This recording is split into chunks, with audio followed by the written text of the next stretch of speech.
Welcome to the Driven Career Podcast. This is a space where we talk about professional life and personal development to inspire you to overcome the challenges and grow in your career. And in today's episode, we have an award-winning career strategist, Monique Williams, and we talk about the future of your career. Cover the biggest trends shaping the job market and how you can position yourself to keep growing and especially to become a strategic partner. Monique also shares practical steps where you can use to build visibility, grow, stand out in today's global job market. If you want to stay ahead of disruption, show your value, and future proof your career, this conversation is for you. Make sure to like and subscribe to our channel to listen to more conversations around this. And let's go to the episode. Hello, Monique. Hello. How are you today? Rachel, I'm doing well. How are you? I'm very good. I'm so happy to talk to you. You were just connecting directly from Chicago, and I'm here in Vancouver, in Canada. And today we're going to have an exciting conversation about career and all the trends about what's going on in the market in 2025 as we're recording this. But let's start with Monique. Tell us a little bit about yourself. What do you do, and what are you doing nowadays? Sure. So, yeah, I am based in sunny Chicago. It's sunny today. Not always sunny, but it's gorgeous today. And I am originally from Michigan, born and raised in Great. Michigan. But I'm a career strategist. I'm the founder of a company called Two Cups of Tea Career Consulting, where we specialize in recruiting, career continuity consulting, and employee and workforce engagement. I was trained as a lawyer and immediately after school went to a litigation boutique in Minneapolis and then realized that I wanted to join a company. So I started as a legal recruiter at a company called Kelly Services. It's a really large Fortune 500 workforce solutions powerhouse that focuses in recruiting across a bunch of different verticals. So law, healthcare, accounting and finance, scientific. So I spent about 15 years of my career there.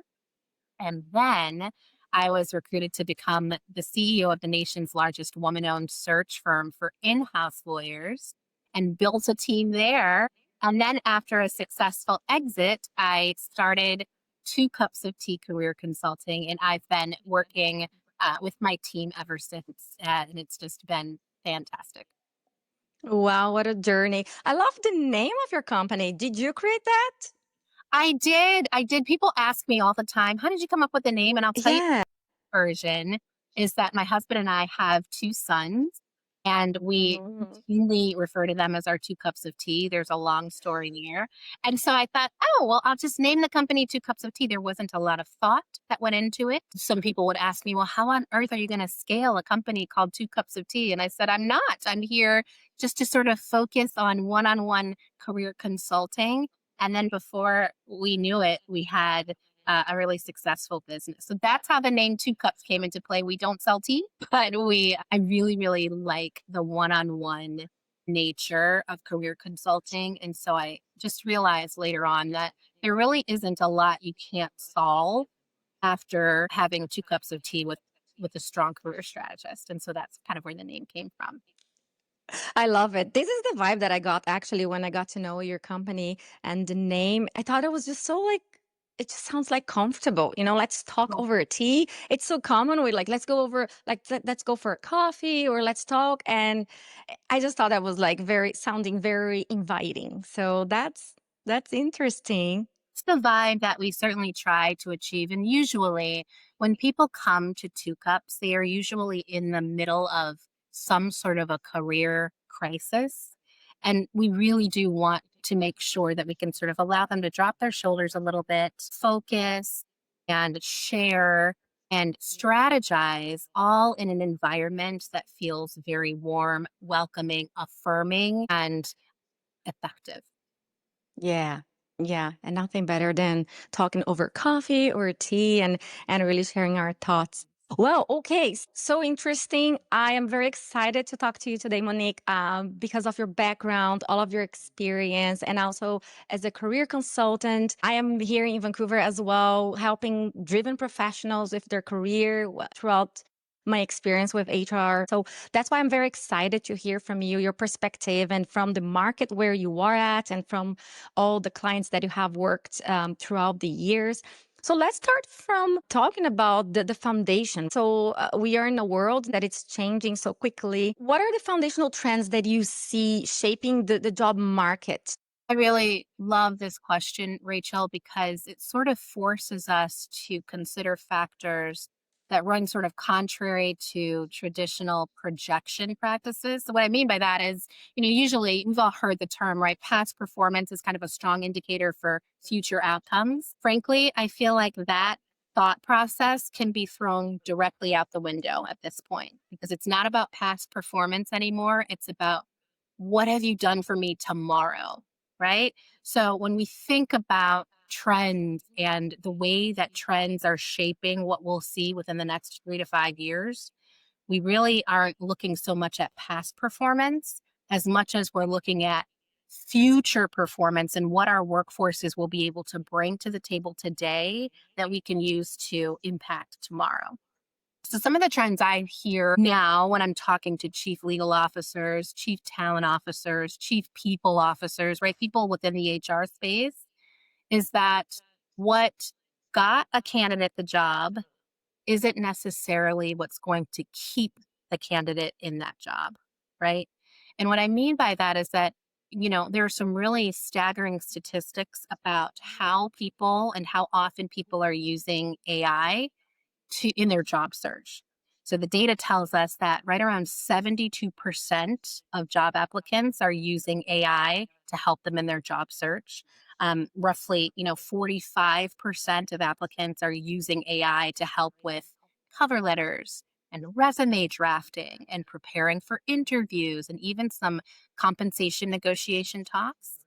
And then when they get into the roles, the hiring managers and supervisors are sort of wondering what happened to that person they interviewed.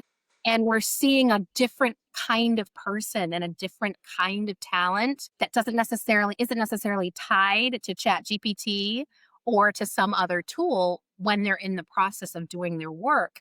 And there's a communication gap that's starting to occur. And by month 4, both the employee and the hiring manager are wondering if they've made the right choice. So that's one trend that we're seeing.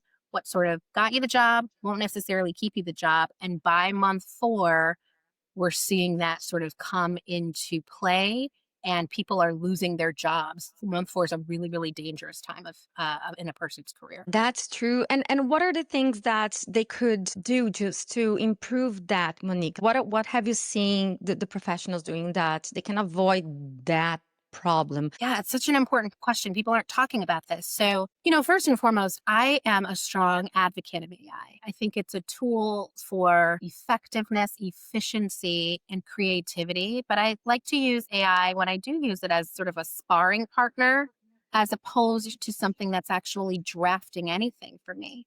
So I think one of the first things that people can do is if they're using AI as sort of their primary drafting tool, that's okay. That's a personal choice, but you have to remember what it drafted for you, right? You have to make Yes. sure that you really do fit the description that the tool is providing for this future employer. And I always advise people that you have to remember your campaign promise.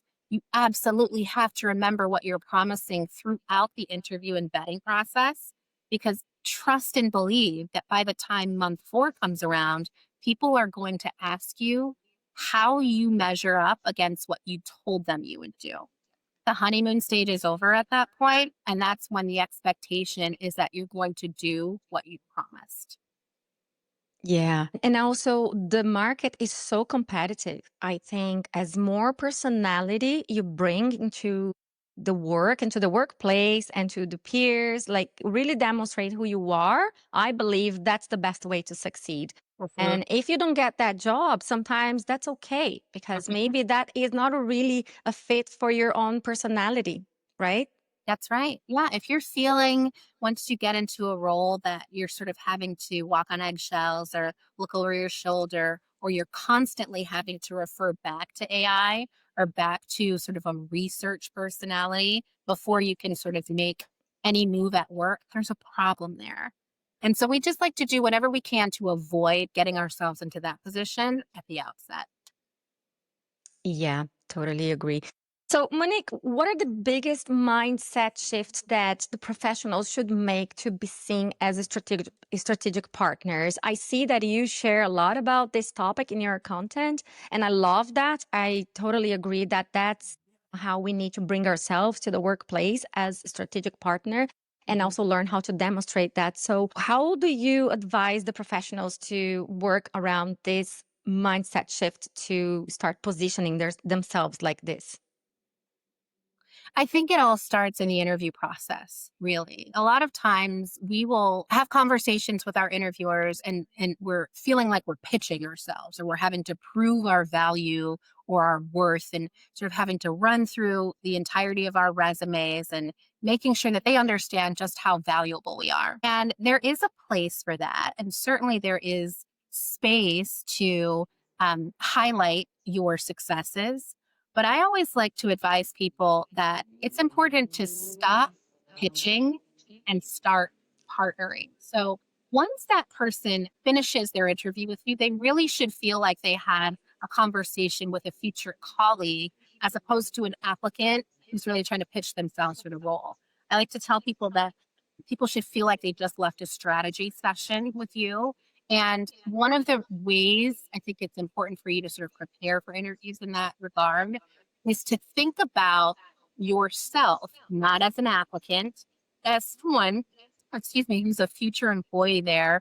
Do all the research that you typically would do when you're preparing for an interview, but then start thinking of ways, unique opportunities to share your unique perspective, what you've learned across the tenure and course of your own career, and how you can add that perspective to the company's current issues so that then they can start to predict what future outcomes will look like after having that conversation with you. How does that look like on a daily basis? On a daily basis, right? So, what that would look like is instead of focusing on executing tasks that are given to you or that are delegated to you, we like to think of the mindset shift where you are actually executing those tasks, but then you're also creating follow up tasks and maybe conducting behind the scenes surveys surrounding the execution of that task. Maybe you're adding what your experience as a new hire looks like. Maybe you're adding that to an employee onboarding procedure. Maybe you're circling back with your supervisor and saying, this is the experience that I had in the first 30 days that I was here. I'm wondering if anyone else has had this experience. If so, would you mind if we were to get together, form a committee, and create sort of a brighter, more vivid, and more effective onboarding process for those that are coming behind me? So, do you see the distinction? Whereas instead of just executing tasks that the organization is sending your way, you're not necessarily coming up with more work for yourself, but certainly coming up with opportunities to increase your visibility and your relevance, not just to that boss, but to the enterprise as a whole. So, that's what we mean by strategic partnership. Really, it's thinking beyond the promise of the hire and expanding your own job description to carve out a unique space in your organization that's reflective of your personal perspective. That is strategic partnership. Do you think the companies are prepared to evaluate the candidates considering the skills over degrees? Because I think there's also some debate out there about should I go to school? Should I actually invest 3 or 4 or 5 years of my life for degrees?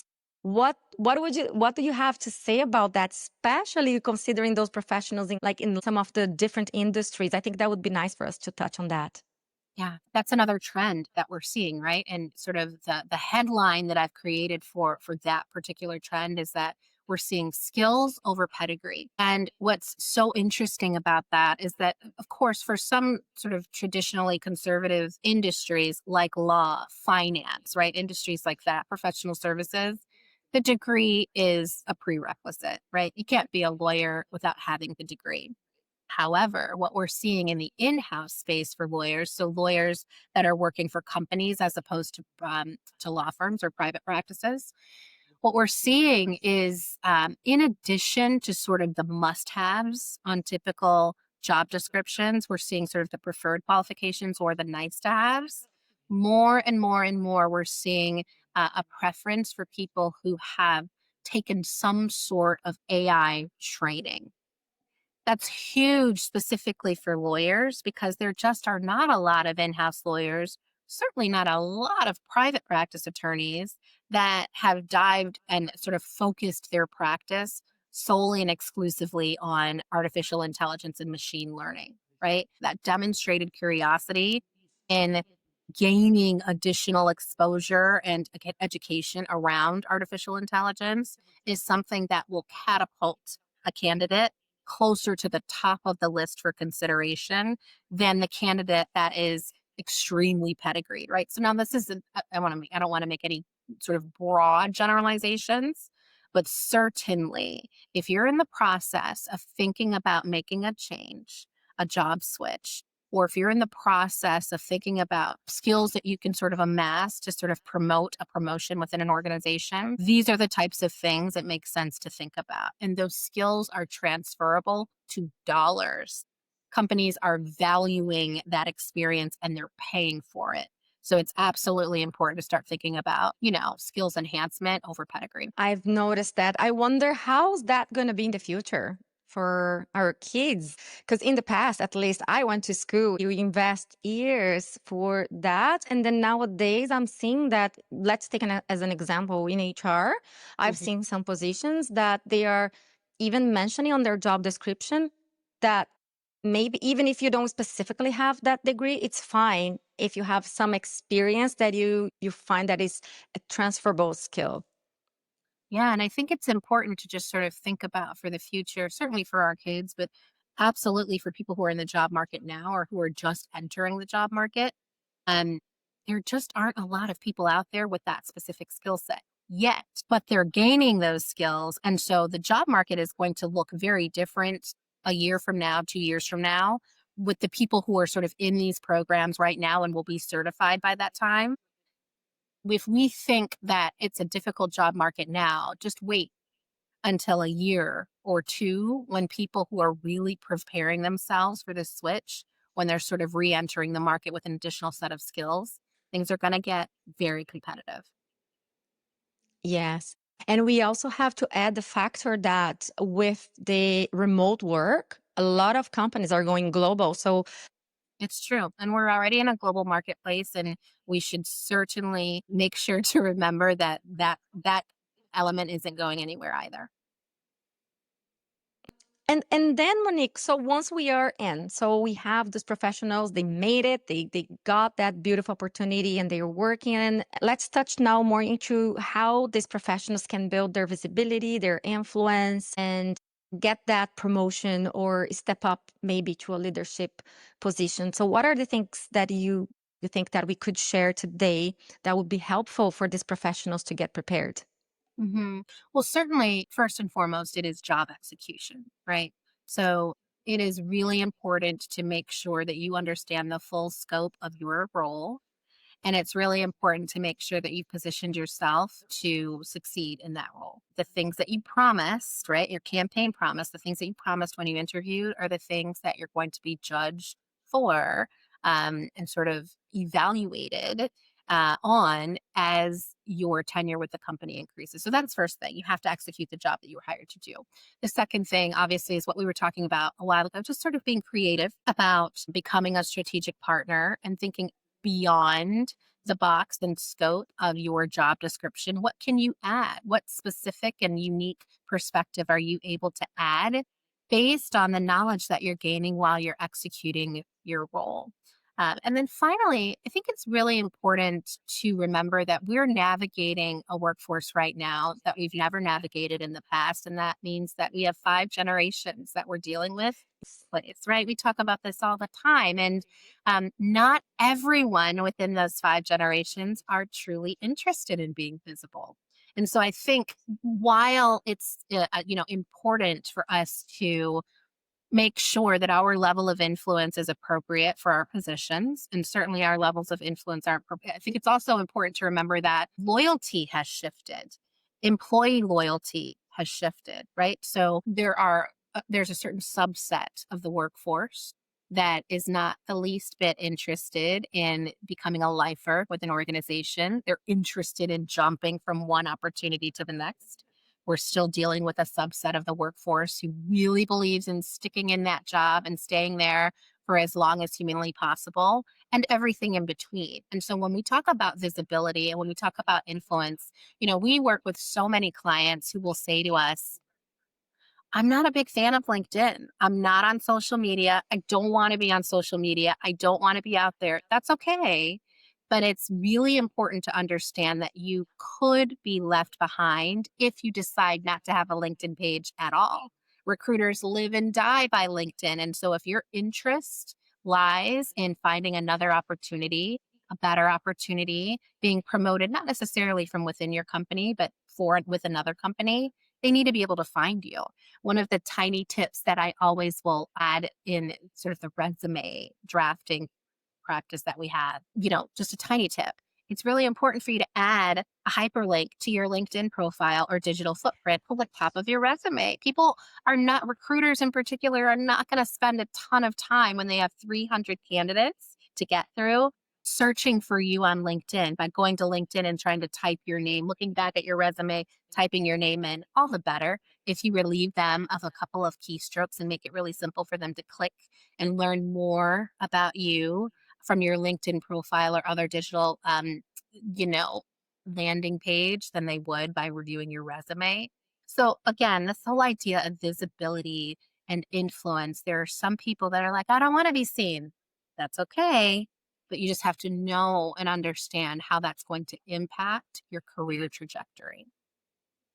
I love all the things that you said because that's so reality everywhere. And it's so nice to see, okay, I'm not alone here.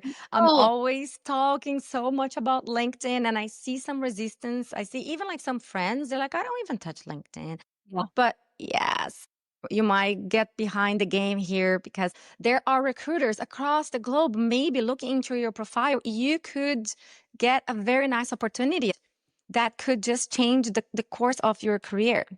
That's right, and even I mean, forget about the promotion or sort of the job offer. What about speaking engagements? What about opportunities to collaborate? What about writing engagements? What about, adjunct professor opportunities? There are just so many different subsets of professionals who are looking for you on LinkedIn, and if they can't find you, then your next opportunity won't find you.